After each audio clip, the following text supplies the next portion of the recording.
As someone who's played soccer since I was 5, um, there's one simple solution to three of the problems that plague our generation right now, and that's obesity, feeling alone, and not having anything to do. Boredom, basically.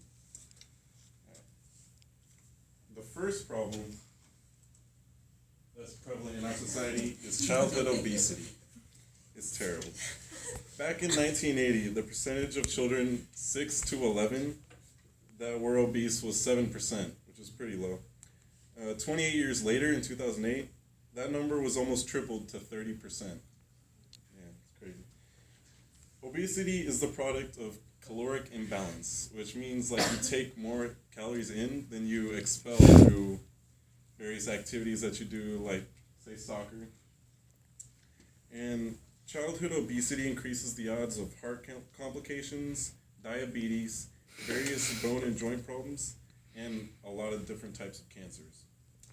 The long-term implications of being obese is devastating as well because the increased likelihood of developing all these as a child means it's going to be harder to get rid of them when you're older, such as cancer of the breast, colon, esophagus, kidney, pancreas, gallbladder, thyroid, ovary, cervix, and prostate.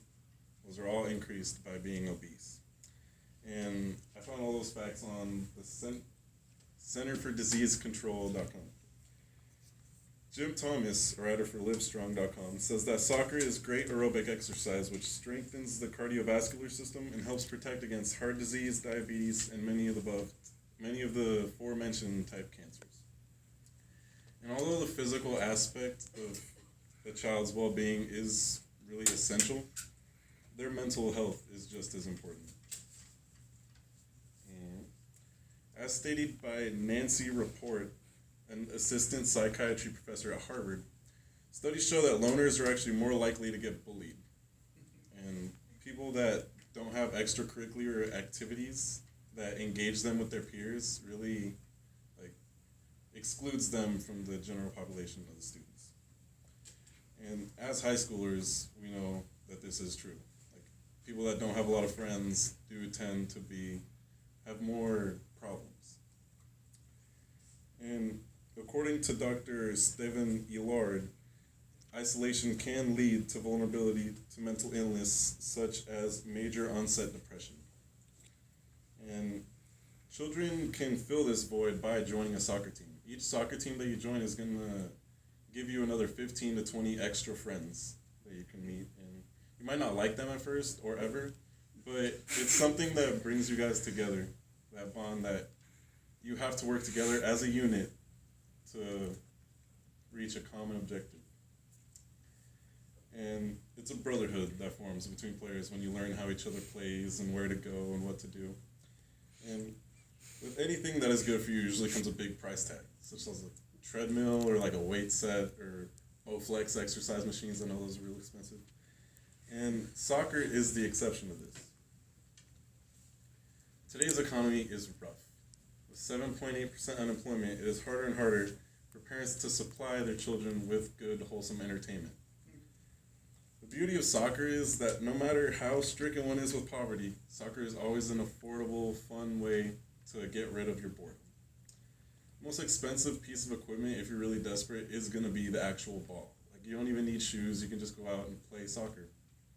All you need is the ball and friends, which could be hard to find.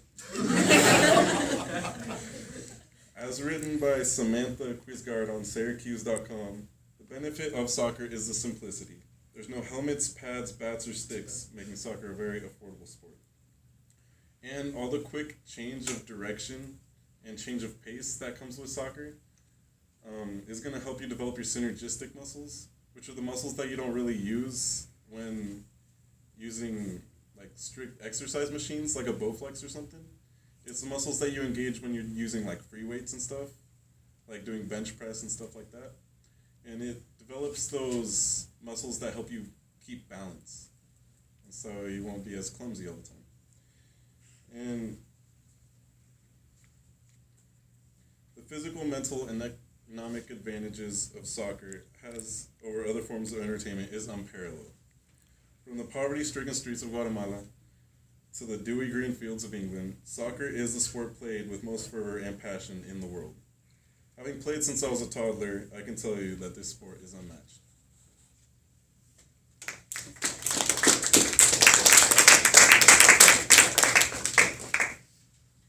Okay, questions for Juan? Yeah, It's rumored that soccer is the most popular sport in the world. Is this true? that's what people tell me. I don't go all around the world, but from what I've seen, yeah.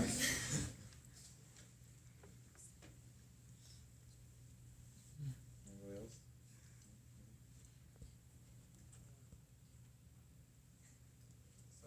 So, Same type of thing. It's kind of like rumors that soccer, professional soccer, is the most physical sport out there. it does get really physical because the only way to really foul someone is to kick them from behind. So, like using your shoulders and your body to move someone out of the way is one of the biggest parts of soccer. And that's why you see soccer players that are just ripped. There's no gaps in them, just muscles everywhere. They're scary people. Yeah. What's the hardest part about soccer? For me, I'd say the running, because I'm not that fast. So like kids that are that fast, it's really difficult to like catch up with them and stuff. It's nice having long legs though, because you can just reach around them and be like, stop that. That's always nice. It's always been an advantage for me. Thank you very much.